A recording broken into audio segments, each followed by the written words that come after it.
Vamos ler então. Ao anjo da igreja de Tiatira escreve: isto diz o Filho de Deus, o que tem seus olhos como chama de fogo e os pés semelhantes ao latão reluzente. Algumas versões falam bronze polido. Então vou ler na R, já pulou lá.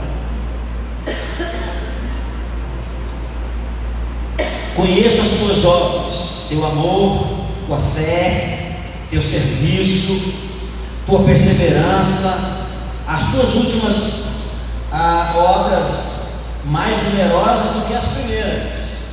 Olha que legal. Tenho porém contra ti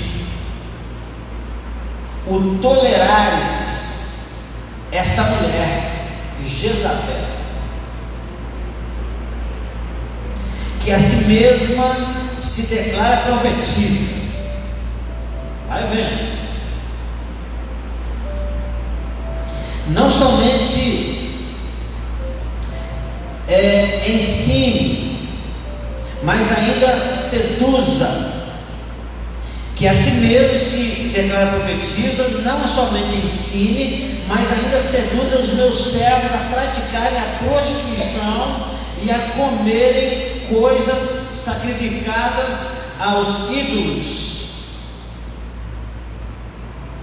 Dê-lhe tempo, olha isso, dê-lhe tempo para que se arrependesse. Ela todavia não quer se arrepender da sua prostituição.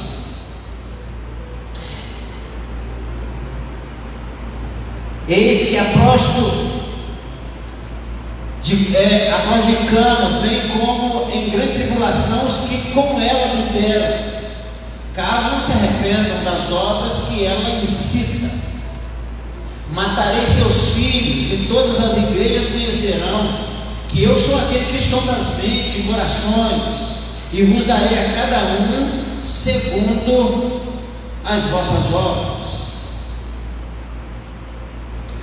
Digo todavia a vós outros, os demais de Tiatira, a tantos quantos não têm essa doutrina e que não conheceram, como eles dizem, as coisas profundas de Satanás, outra carga não jogarei sobre vós. Então somente conservai o que tens, até que eu venha. Ao vencedor que guardar até ao fim as minhas obras, eu lhes darei autoridade sobre as nações, e com cetro de ferro as regerá e as reduzirá a pedaços como se fossem objetos de barro. Assim como também eu recebi do meu Pai, dar-lhe-ei ainda a estrela da manhã. Quem tem ouvidos, ouça o que o Espírito diz às igrejas. Esse é um texto bastante longo e bem detalhado, eu diria.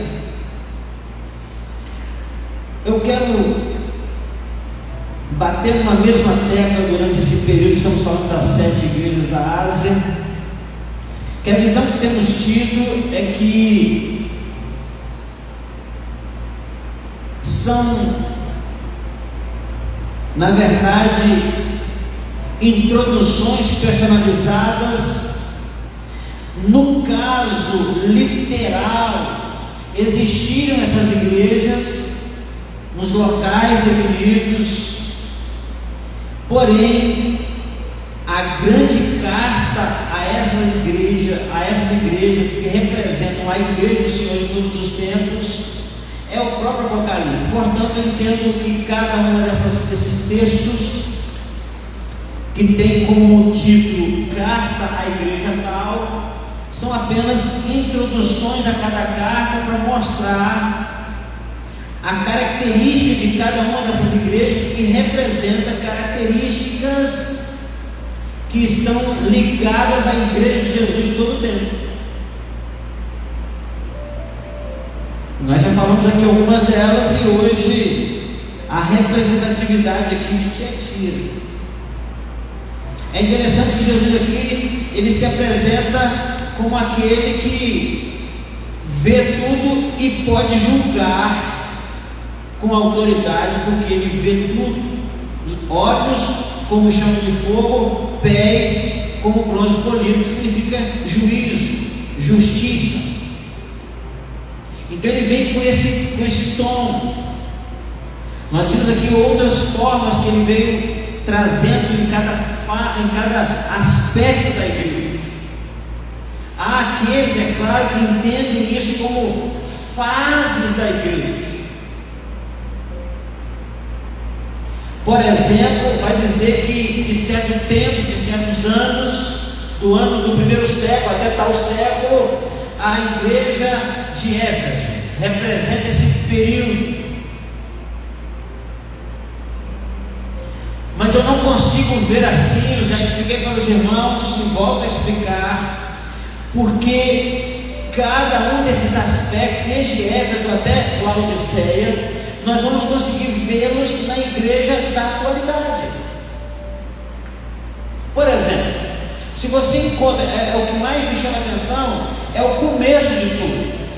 Para a igreja de Éfeso, o que eu chamo de uma das características da igreja de Jesus de qualquer tempo, Jesus vai dizer que tem uma coisa contra aquela igreja.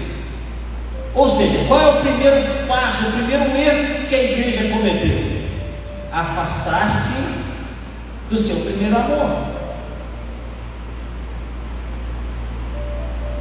Se você for analisar, você vai perceber que a igreja, no sentido geral hoje, Jesus, é claro que Jesus, ele explicou, por exemplo, na parábola do trigo e do joio, ele disse que é uma lavoura só, vai continuar sendo uma lavoura e que a gente não tem que tirar o trigo do meio do joio. A igreja visível, a igreja na terra. Você vai perceber que o conselho de Jesus lá no princípio foi: lembra de onde caíste, arrepende e volta à prática das primeiras obras. Por que eu digo que não está dizendo simplesmente de um período da igreja? Porque se fosse um período da igreja, simboliza que aquela fase da perda do primeiro amor e a atitude de lembrar, se arrepender e voltar já aconteceu e está tudo certo. A gente vai perceber que não, porque até hoje a igreja luta para voltar ao ritmo, ao hábito de vida, ao estilo de vida da igreja de Atos Apóstolos. Você vai perceber isso. Aquela igreja que perseverava no doutrina dos apóstolos, na comunhão, no partir do pão, nas orações, aquela igreja que tinha temor a Deus, aquela igreja que estava junto e tinha tudo em comum. A pergunta, olha só, nós somos um pequeníssimo grupo aqui hoje. Agora deixa eu perguntar a você assim: você acha que a igreja está vivendo isso hoje? Você acha que isso é um sonho de Deus para a igreja? Claro que é. Esse é o meu sonho desde que eu era adolescente. De ver a igreja vivendo Atos 2, 42 a 47, já por centenas de vezes falei desse texto na igreja, porque eu acredito que tem que voltar para ali. E a minha visão na igreja, no sentido geral, a igreja não voltou a essas primeiras obras. E por ela não ter voltado, foi preciso que houvesse então uma representação onde aqui no Apocalipse chama de igreja de Esmirna, onde o Senhor vai falar de fidelidade, por exemplo, e daí por diante. Hoje já tira. Jesus vem com uma representatividade de juízo, de justiça. Olha só o que ele diz. Ele fala assim: assim diz o Filho de Deus, aquele que tem olhos como chama de fogo, aquele que tem os pés semelhante ao bronze polido, ao latão reluzente. Ele está falando disso, e ele vai dizer assim mais uma vez: eu conheço as suas obras. E aqui é interessante, a justiça de Deus é tão maravilhosa que Deus, ele jamais deixou de ressaltar ressaltar os dois lados da moeda o tempo inteiro. Deus não vê só um lado. Você já viu alguém ficar com raiva por ouvir só uma versão da situação? Nós, pastores, corremos um risco muito sério de fazer isso. Há um litígio entre irmãos, há um litígio entre casais, aí vem conversar e conta a versão, aí eu tomo aquele partido, não, vem cá. A gente não ouve, e Deus jamais deixou de olhar para os dois lados e ver os dois lados e ressaltar. Olha só, ele começa nessa igreja, ele fala das qualidades. Olha só o que ele fala. Eu conheço só do amor que vocês têm. Talvez até em nome desse amor a igreja tolerou coisa errada. Escute isso, irmão. Isso não é amor, porque o amor de Deus não é um amor relaxado, é um amor justo, um amor acompanhado de justiça. Então ele vai falar dentro da sua justa observação. Ele fala o seguinte: eu conheço as suas obras, o seu amor, o seu serviço, a sua fé, a sua paciência, e que as suas últimas obras são mais do que as primeiras. Ou seja, hoje você está trabalhando ainda mais de quando você começou. Isso é muito bom. É isso que Deus está falando. Jesus está falando, isso é muito bom. Mas eu preciso também virar a moeda e dizer para vocês que eu tenho algumas coisas contra vocês. Irmão, deixa eu falar uma coisa para você. Já é difícil Deus falar para a gente assim: vocês têm 1000 qualidades e um problema.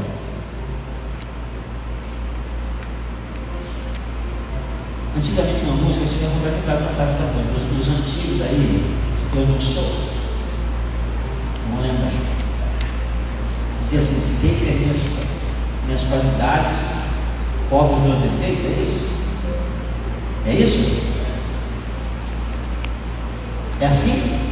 Ele falava que as qualidades cobriam os defeitos? Qualidade não cobre defeito. Olha que pregação errada. Vocês têm qualidades. Agora olha uma coisa interessante. A Bíblia chega a falar assim: se você acerta todos os mandamentos e tropeça em apenas um, você bagunçou tudo. Por que Jesus está falando isso? Porque assim, a gente precisa entender que nós não temos capacidade de obediência por nós mesmos. Só a graça de Deus. Crente não tem direito de achar que é melhor do que ninguém.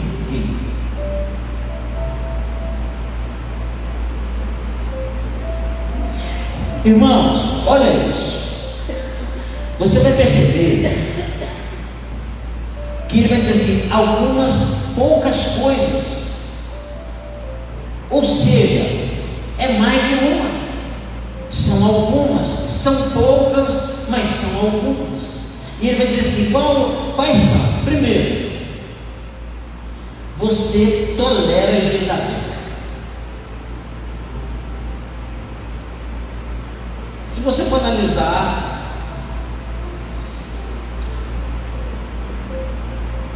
alguns vão dizer que essa mulher lá na igreja antiga tinha realmente o nome de Jezabel, porque isso é um nome comum até, vamos imaginar. Mas a gente sabe da história lá do 1 Reis, capítulo 16, 17, 18, 19, por ali, vai falar de uma mulher chamada Jezabel, terrível, casada com o rei de Israel, uma mulher maligna, uma mulher promíscua. E aqui tem uma Jezabel, talvez seja um pseudônimo, exatamente para dizer que o que ela faz é muito parecido, ou tem uma linha doutrinária da Jezabel lá no Grande Acabe. Olha o que ele diz: você está tolerando essa mulher. Irmãos, a igreja, esse é um aspecto da igreja. Vai lembrando disso. Aqui está tratando de um aspecto da igreja de Jesus, aquele aspecto onde a igreja é tolerante com coisas erradas, com coisas abomináveis. É interessante que na igreja, quer ver? Acho que é a igreja de Esmirna, na igreja de Éfeso, Jesus fala assim: vocês ainda têm uma coisa interessante, o povo de vocês que vocês odeiam, que eu também odeio,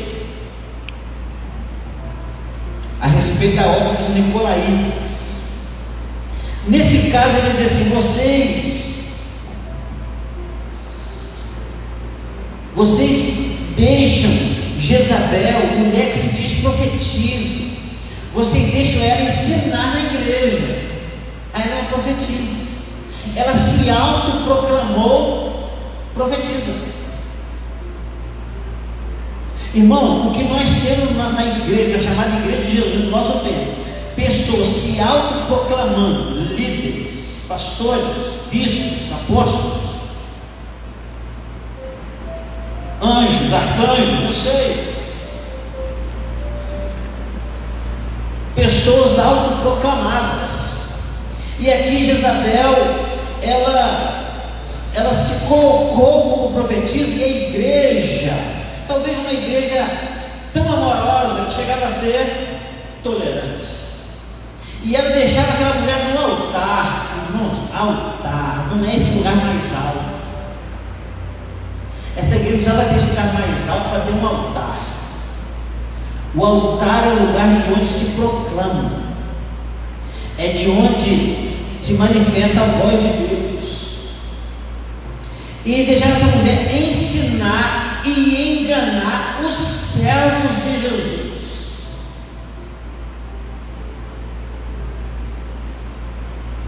Irmãos, eu estava falando agora há pouco com o nosso irmão Aguinaldo, falou assim: vocês me conhecem muito bem, sabem o quanto eu amo esse negócio de prata da casa, se é que a gente pode chamar assim. Eu vou chamar de ouro da casa, diamante da casa, porque se eu convido alguns de vocês para pregar aqui no dia que eu não estiver, eu sei que vocês vão pregar o que estão aprendendo, o que estão sendo, da forma que estão sendo alimentados. Vocês estão vivendo a nossa própria realidade. Vocês estão tendo de uma visão que Deus nos deu para esse tempo, para esse lugar, para esta igreja. Então, quando a gente chama qualquer outra pessoa, não vai falar nada de errado, mas talvez não vai ser aquilo que o Senhor tem nos ensinado. Pior ainda é a gente tolerar alguém levantar a voz no altar com a vida fora da presença de Deus. Aí você pergunta: por que está caindo? Por que não cresce? Por que não prospera? Porque nós somos às vezes tolerantes com o pecado. Esse é o problema. Vai vendo. Vocês deixam, aqui na minha versão diz assim: algumas poucas coisas tenho contra ti, que deixas Jezabel, mulher que se diz profetiza, ensinar e enganar os meus servos para que forniquem, para que se prostituam. Ela era uma prostituta travestida de profetisa.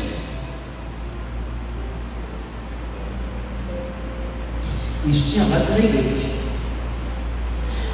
Deixa eu falar para vocês: não é lá dentro da igreja, é dentro da igreja. Porque aqui fala da igreja de Jesus em qualquer tempo, em qualquer época. Ela vai ensinar isso, e vai ensinar que como o sacrifício da idolatria. Eu não sei se os irmãos já deram uma pesquisada na história de Tiatira, mas os irmãos pesquisaram, vai me ajudar muito. Mas eu quero aqui lembrar os irmãos por que isso estava acontecendo.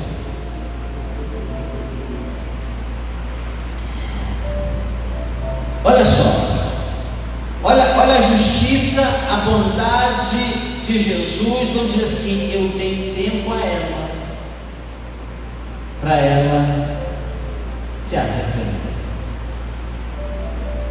mas ela rejeitou o convencimento do Espírito Santo. Sabe o que é isso? Isso é blasfêmia. Ela não quis se arrepender. Ele falou assim: eu dei tempo para que se arrependesse da sua fornicação, e não se arrependeu. Eis que a porei numa cama, agora não para prostituir, ela ia querer uma cama agora com uma enfermidade,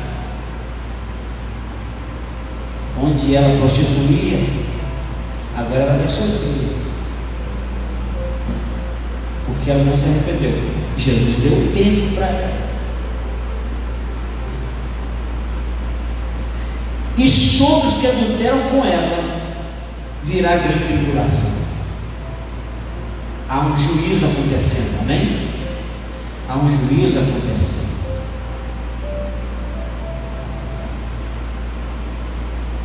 Agora, por que eles, olha só, ela em particular, Jesus já tinha dado tempo, ela não quis. O decreto vai cair numa cama, certo? Os que se adulteraram com ela sofrerão tribulação, se o quê? Não se arrependerem. Então ele está dando tempo ainda para aqueles que seguiram o seu comportamento, se não se arrepender das suas obras. Destruirei com morte a seus filhos. Às vezes eu penso que filhos aqui tem a ver com discípulos daquela profecia, não apenas filhos físicos, mas filhos espirituais. E todas as igrejas, aí quando eu fizer isso, todas as igrejas vão saber que eu sou aquele que sonda os corações. Aí Jesus se apresenta aqui como aquele que sonda os corações, sonda as entranhas e os corações. E ele fala: destruirei com morte seus filhos, e todas as igrejas saberão que eu sou aquele que sonda as entranhas dos corações. Darei a cada um segundo as suas obras. Mas digo, olha isso aqui, mas digo a vós, mas eu vos digo a vós e aos restantes que estão em Tiatira, e a todos quantos não têm essa doutrina. Que doutrina? Uma doutrina que ela ensinava que a igreja precisava conhecer as profundezas de Satanás. É isso que ela pregava. Ela pregava que os servos de Jesus precisavam conhecer as profundezas de Satanás. Agora olha uma coisa interessante, se você for lá em 1 Coríntios capítulo 2, você vai encontrar Paulo dizendo assim: quem conhece o Espírito do homem, quem conhece o homem, senão o próprio Espírito do homem? E ele vai dizer que o Espírito de Deus conhece as profundezas de Deus, e o Espírito de Deus está em nós. Por isso que Deus revelou aquilo que o olho não viu, o ouvido não ouviu, o coração não sentiu, revelou a nós pelo seu Espírito, ou seja, levou-nos às profundezas de Deus. Qual é a doutrina de Jezabel? Que a igreja vai conhecer as profundezas de Satanás. Meus amados, quando a gente olha para esse texto, parece tão pesado até de ler, e a gente não tem, às vezes, condições nem mesmo de comparar isso com uma fase da igreja, um aspecto da igreja. Às vezes a gente não tem, mas aí o conselho é: o que vocês têm, retenha até que eu venha. Guarde o que você tem.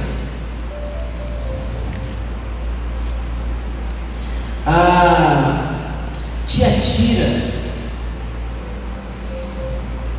era uma cidade importante.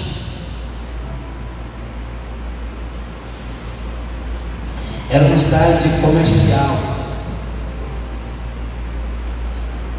Muito tipo de comércio, muitos tipos de comércio. Agora é interessante que vocês vão se lembrar de algo parecido conosco, com o nosso tempo.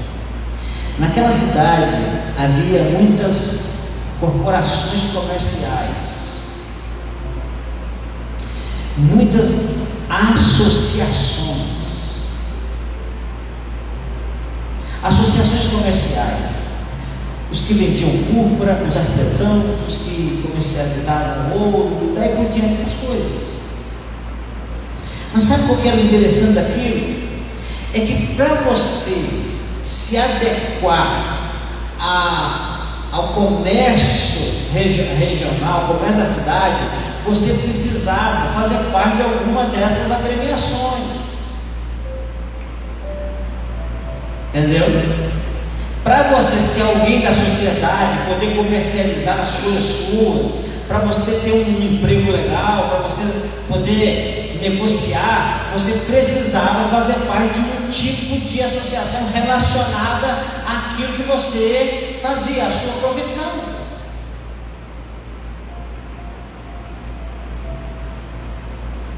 E aí, mas o que tem de ruim disso? O interessante de notar é que cada uma dessas corporações, cada uma dessas agremiações tinha a sua deidade, tinha o seu Deus. Cada uma dessas associações tinha o seu padroeiro, o seu patrono. Deidade é uma entidade espiritual, é um Deus. Então ficava difícil para a igreja que servia a Jesus ter que fazer parte de uma associação que cultuava um outro Deus. Qual era a ideia da profetisa? Não participe lá porque vocês precisam conhecer as profundezas de Satanás. Era um engano.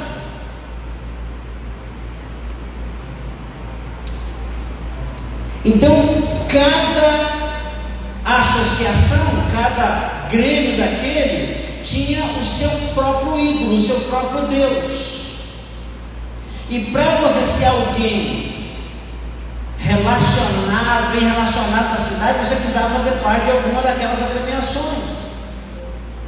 E teria que então participar das suas festas, das suas comemorações, das suas reuniões, que eram todas ligadas o comércio e a religião de cada um. Aí a igreja estava nesse meio. A Jezabel estava na igreja e ensinava esse tipo de doutrina, e a igreja fazia o quê? Tolerava. O que eu quero dizer que a gente toma cuidado é que aqui está falando de uma época, de um tempo onde se tratava dessa maneira.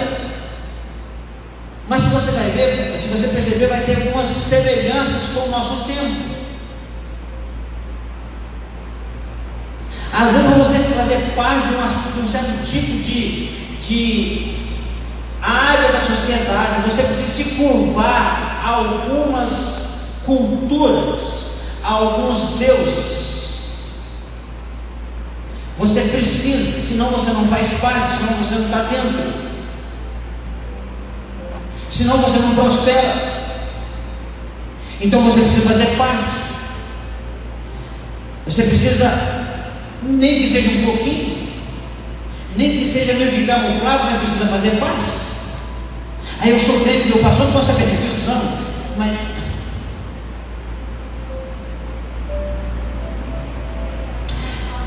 como é que é?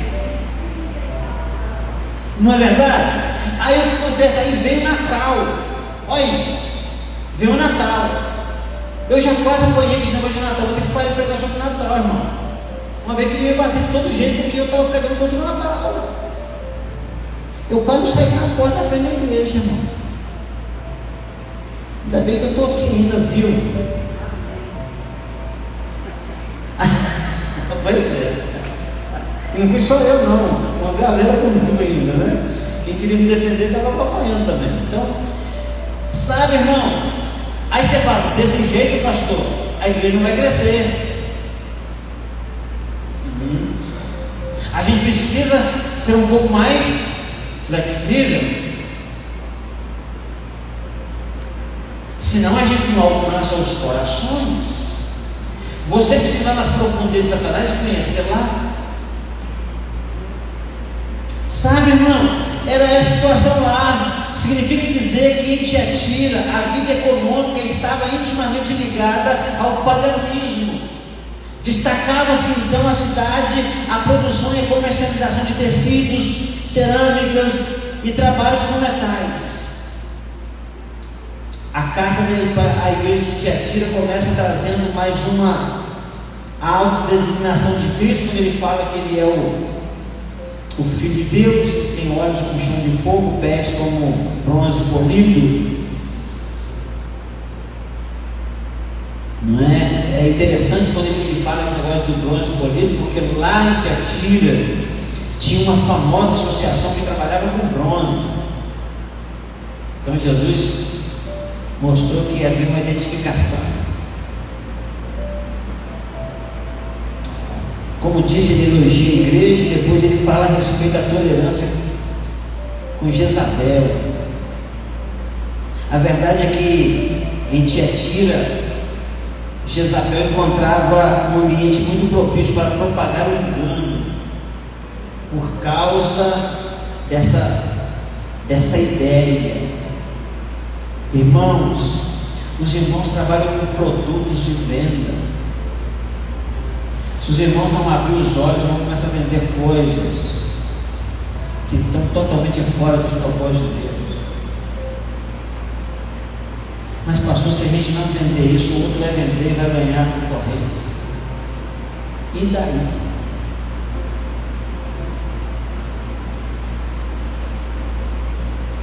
Sabe, irmãos, o grande erro da igreja, dessa fase da igreja,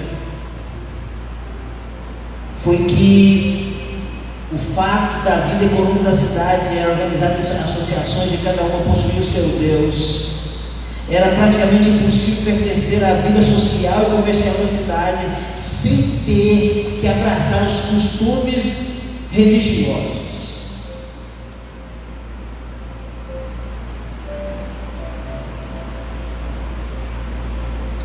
Uma vez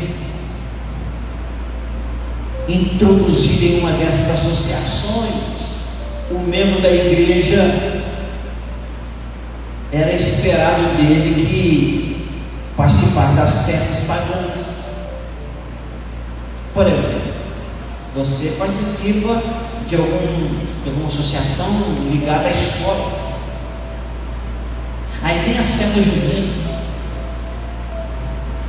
Aí você coloca o filho numa escola que tem raízes idólatras, porque é a melhor da cidade.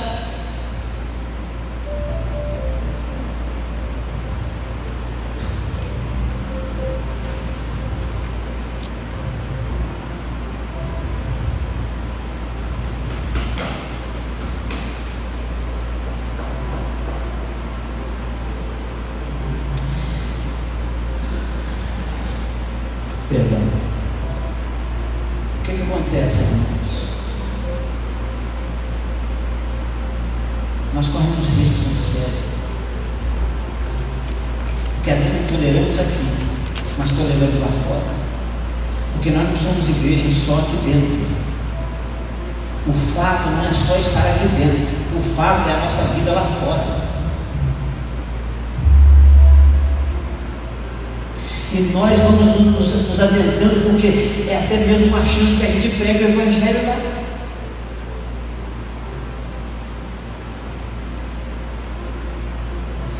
Uma vez Jesus disse que nós somos sal da terra e luz do mundo. Estamos aqui nesse mundo para influenciar e não para ser influenciado. Nós estamos vivendo esse tempo que, olha só, era praticamente, lá em Tiatira, era praticamente impossível pertencer à vida social e comercial da cidade sem ter que abraçar costumes e práticas religiosas deles.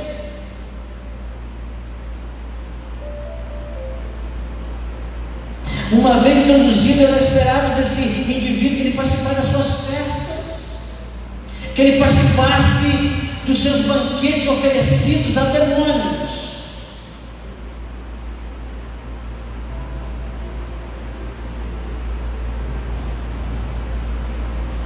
Oferecida a deidade patronal, e ainda muita imoralidade através de rituais de prostituição religiosa. Agora deixa eu falar uma coisa para vocês. Você sabe o que significa prostituição religiosa? Lá naquele tempo tinha os cultos de prostituição cultural, onde havia sexo livre, né? Verdadeiros bacanais, em nome de uma religião, de um Deus demoníaco.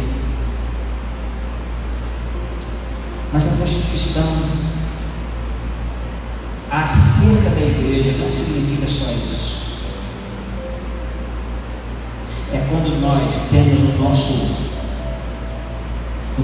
noivo, o nosso marido, como igreja, como noiva, e amamos outras coisas além dele. Amar duas pessoas, dois seres, duas coisas ao mesmo tempo é prostituição. Sabe o que é adultério? Adultério, você adultera alguma coisa, muda a forma original daquilo.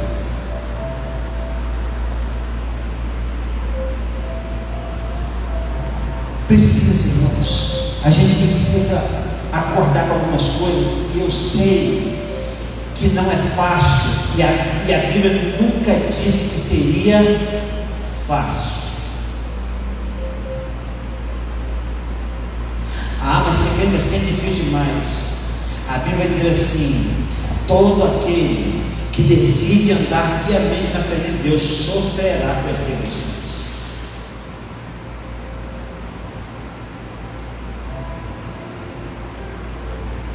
Sabe, em nome de status, em nome de representatividades nas mais diversas áreas da sociedade, ou nas altas rodas da sociedade, nós nos vendemos barato. Há demônios. Esse é um problema sério.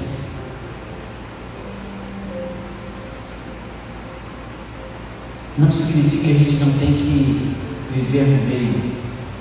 Não. O que Jesus orou foi o seguinte: não peça que os tire do mundo, mas que os livre do mal.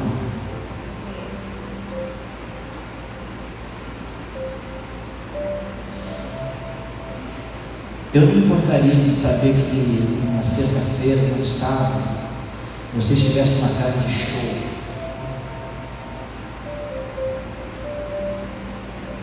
desde que você estivesse lá cumprindo o ID de Jesus. Pastor, mas aí não dá, então não vá.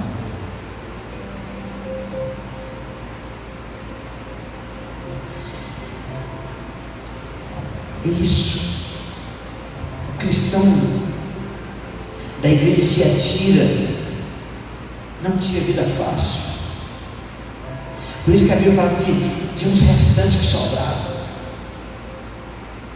de alguns que sobraram. Sabe, hoje se fala muito em crescimento de igreja, mas às vezes nós queremos fazer crescer a qualquer custo.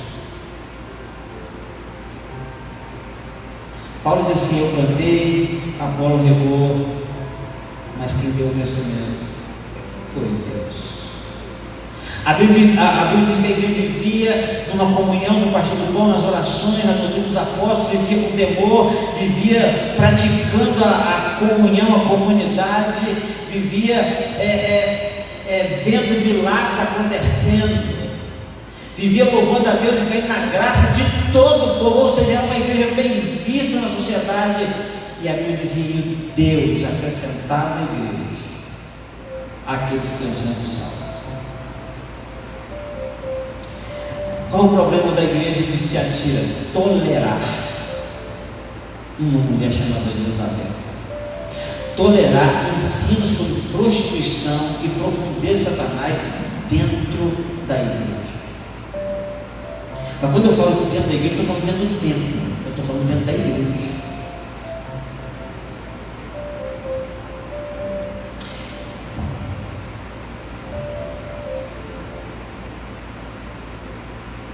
Meus irmãos, nós acabamos de ver uma política acontecendo.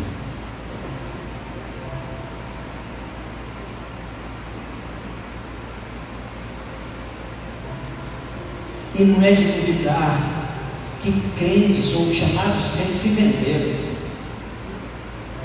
Não é de duvidar que crente chamado crente comprou gente. Não é de duvidar que mentiu, caluniou para ganhar. Irmão? Não é. E a gente acha que está de boa. Não, glória a Deus, está tudo certo. A Bíblia diz que Deus é tão maravilhoso que Ele dá tempo para se arrepender.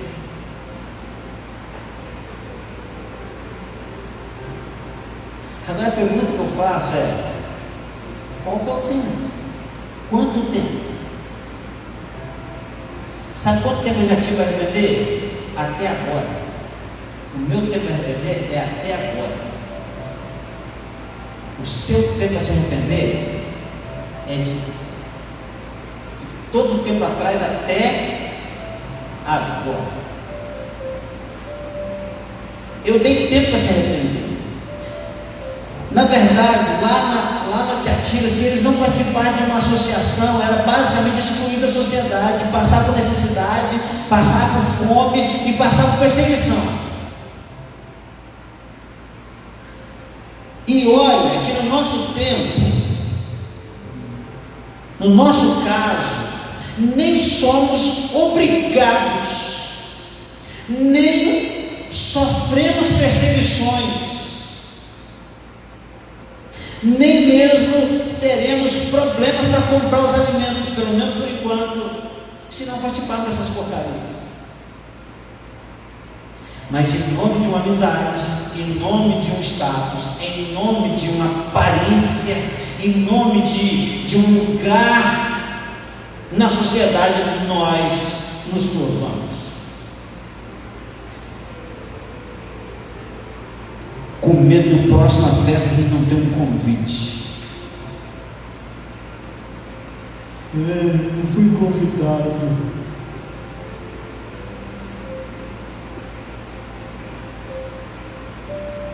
É complicado, irmãos.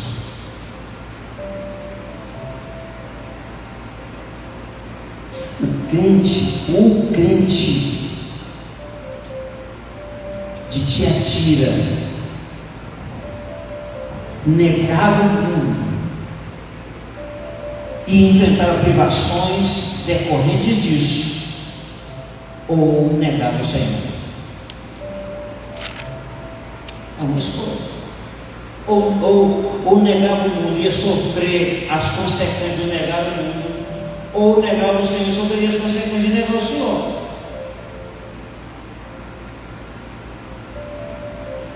E nesse contexto foi que surgiu essa autodeclarada profetisa Jezabel, que seduziu os crentes de Tiatira a comer dos banquetes sacrificados aos ídolos e praticar a prostituição.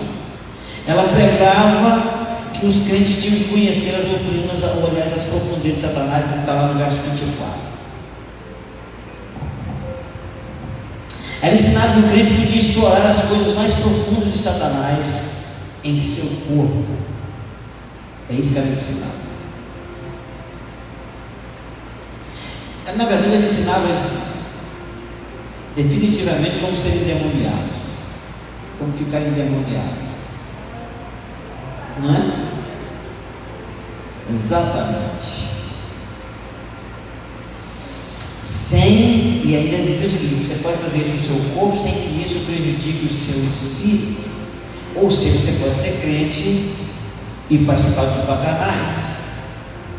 Você pode ser crente e participar das surubas da vida. Que doutrina legal. Essa tá boa. Facilita bastante a vida do crente, né? Jezabel então induzia os crentes de Tiatira a participar de todo o paganismo da cidade, com a desculpa de que com isso eles poderiam vencer Satanás.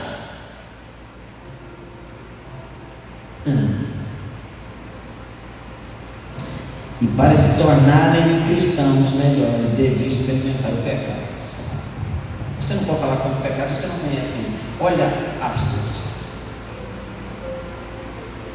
não é?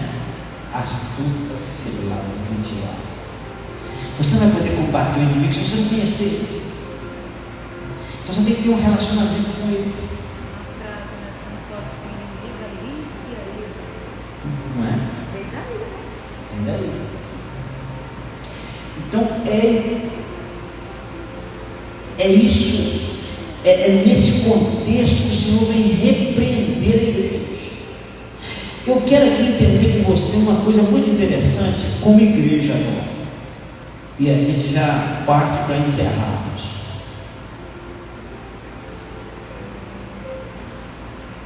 Por tudo isso, você não vê Jesus dirigindo a Jezabel,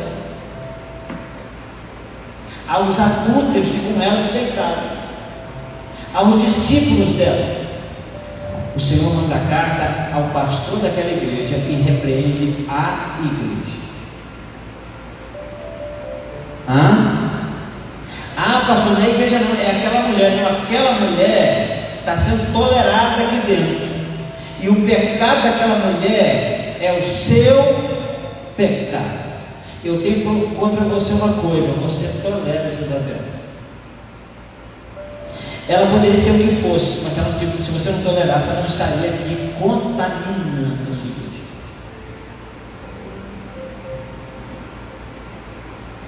Está aí, irmãos. O Senhor então repreende a igreja de Tiatira. Ela foi repreendida pelo Senhor. Não havia qualquer desculpa para a igreja tolerar Jezabel e a sua corrupção. Na carta ainda o Senhor mostra a sua longanimidade, a sua paciência, ao afirmar que a vida do tempo para aquela mulher. Ou seja, o Senhor tem nos dado tempo também, como já disse aqui. E como juízo sobre tudo isso, o Senhor avisa: eu a prosto numa cama, bem como em grande tribulação se com ela adultera. Caso não se arrependa das obras que ela os incita, matarei seus filhos, e todas as igrejas conhecerão que eu sou aquele que sonda mentes e corações, e darei a cada um. Pode reparar que a repreensão é para a igreja, a carga é para a igreja, mas quando se trata daquilo que Deus dará e recompensará, é a cada um. É individual. Se a igreja de Tiatira estava falhando em disciplinar Jezabel, e se com ela se constituíam, o Senhor não falharia na disciplina dele com a igreja. Então deixa eu falar uma coisa para você: se nós falharmos na nossa disciplina como igreja, o Senhor não falha na sua disciplina para cima de nós como igreja. A gente precisa tomar cuidado, irmãos, porque às vezes o nosso amor é um amor frouxo, um amor inconsequente, um amor complacente com o pecado.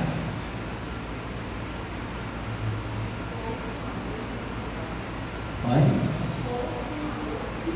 um amor irresponsável, injusto.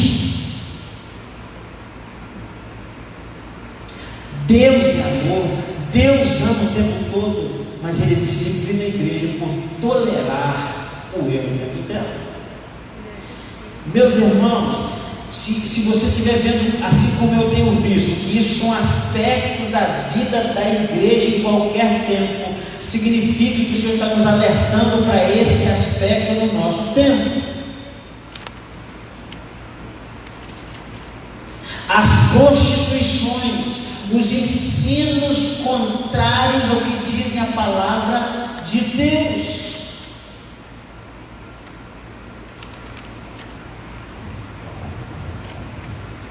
Sabe, irmãos,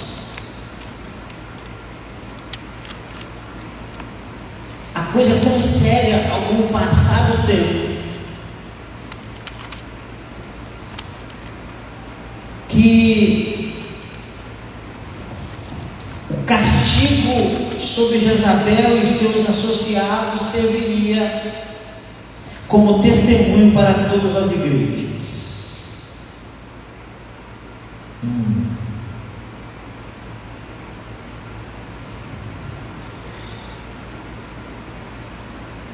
Lembra que essa é a quarta igreja, estamos exatamente no meio do caminho.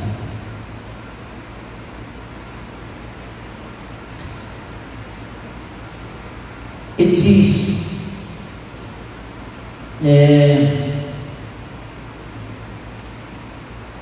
verso 23: e todas as igrejas saberão que eu sou aquele que sonda as mentes e os corações.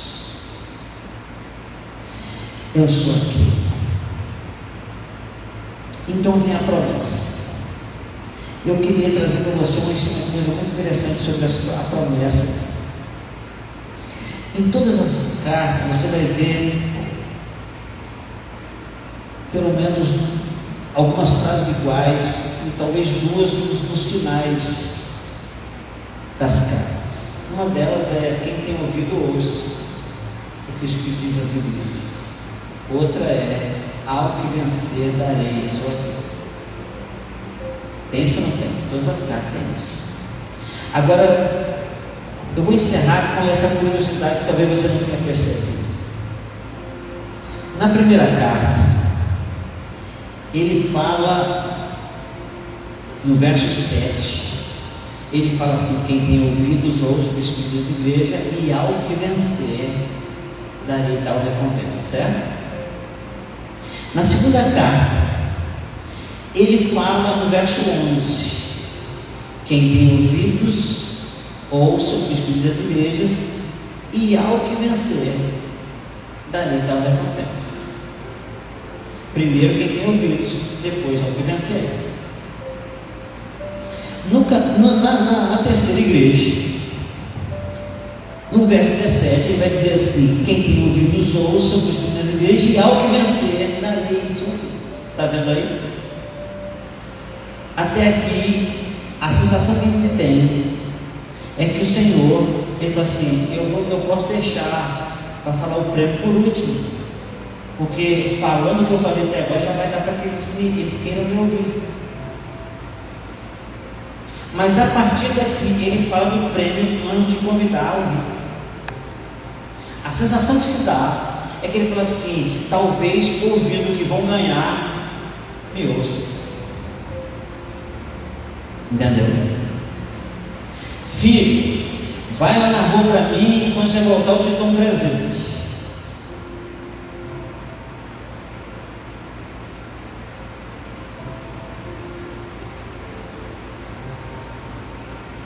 E quando ele chegar, ele fala: o presente é esse.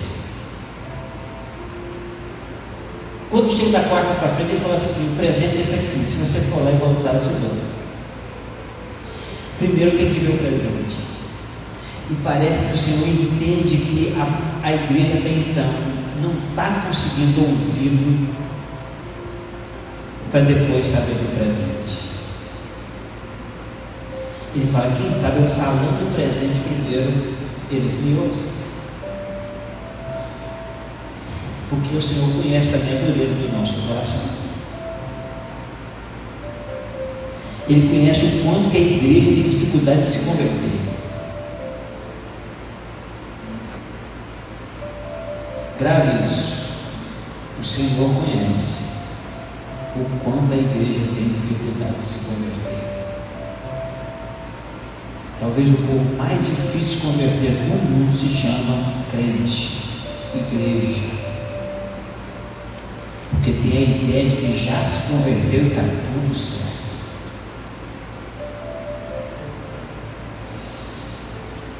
Eu quero encerrar lembrando dessas coisas. Na carta, Cristo exorta os crentes a continuarem fiéis. Mas eu gosto muito de lembrar os irmãos